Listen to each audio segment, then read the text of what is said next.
Jérôme Attal, bonjour. Bonjour. Un grand merci d'avoir accepté l'invitation de la Fringale Culturelle. Plaisir. C'est un grand plaisir également. Ah, c'est notre toute première fois, pourtant c'est pas la première fois que je vous lis. Comme la chanson de Jeanne Masse. Exactement. Toute première fois, toute. C'était ça, ouais, je crois. Prêt à chantonner. Hein. Alors, le titre du roman aujourd'hui, c'est Aide-moi si tu peux, disponible aux éditions Robert Laffont. Le livre est sorti depuis quelques semaines en librairie.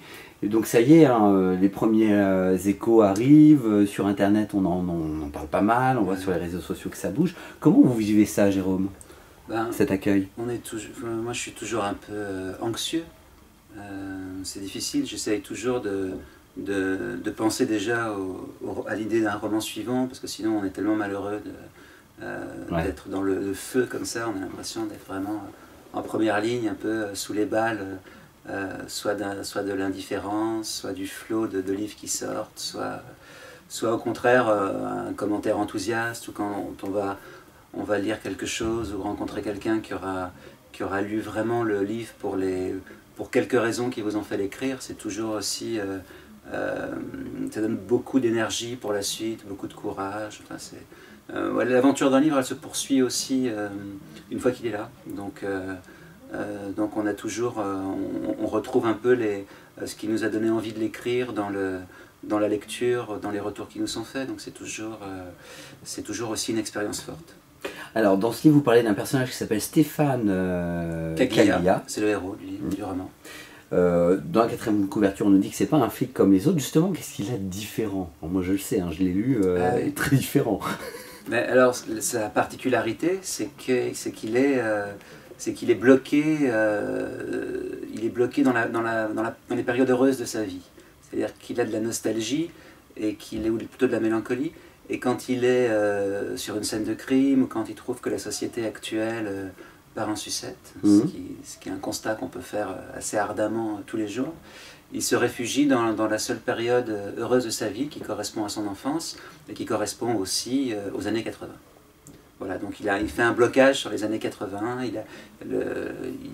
ses enquêtes policières sont truffées de souvenirs épars des années 80, à l'époque où il était heureux. Et voilà. Est-ce que ça vous ferait plaisir d'avoir un petit bout de Raiders en parlant d'années 80? Avec grand plaisir, surtout des Raiders. Celui-là date de 1983, donc il va être super bon. Je pense qu'il va être super bon. Il va être super bon. La saveur. Très frais. Mais le chocolat, c'est comme le vin. C'est ça, un bon cru de 83. Ah ouais. Alors, les années 80, c'est les Raiders, c'est aussi les Beatles. Ouais. Parce que la musique est très importante dans le livre. Les Beatles, ça fait longtemps qu'ils se sont séparés dans les années 80. Mais John Lennon meurt en 80. Mais les Beatles, ce qui est génial avec les Beatles, c'est comme avec Renaud, c'est des chansons que je pense tous les jeunes de 13-14 ans qui se mettent à la guitare redécouvrent les Beatles comme si ça faisait partie vraiment de leur enfance. Donc moi j'ai vraiment découvert les Beatles quand j'étais enfant dans les années 80.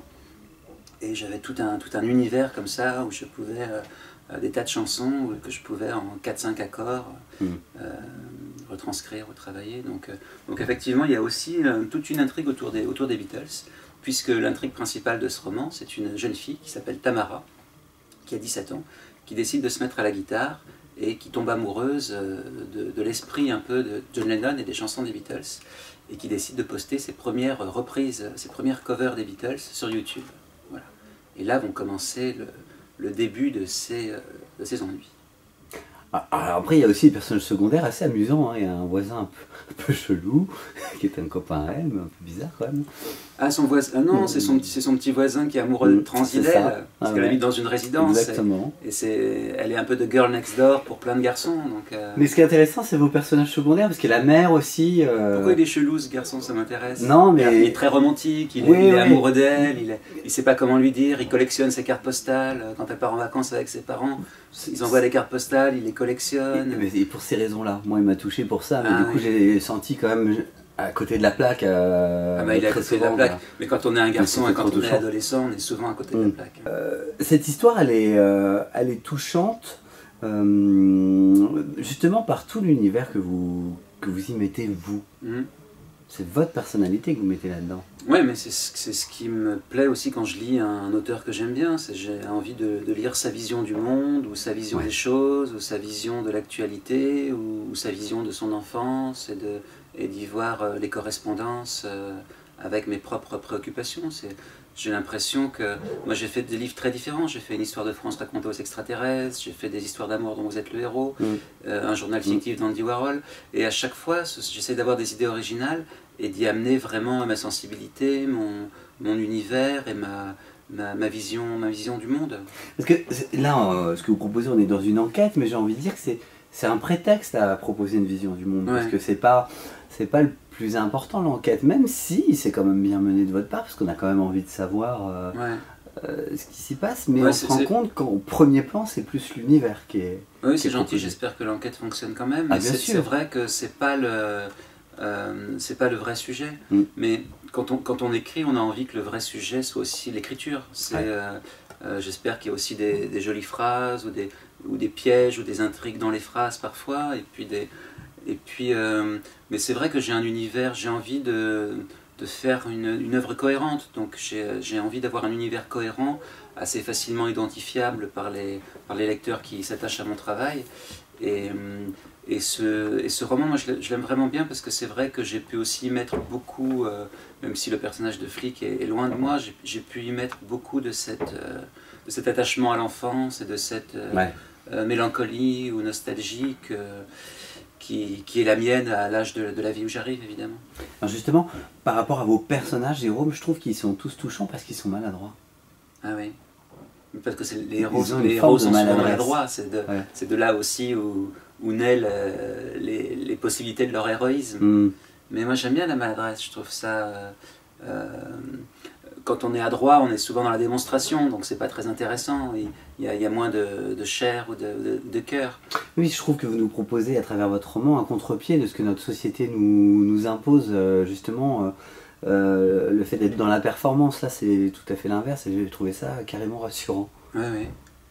Oui, je sais pas quoi répondre à ça, mais effectivement, mon personnage, il n'est pas dans la performance, il a d'autres préoccupations, il a envie de trouver quelque chose de stable, et des choses en qui tenir. Et puis il a plus ses parents, donc il a plus... Moi j'adore cette notion anglo-saxonne du home.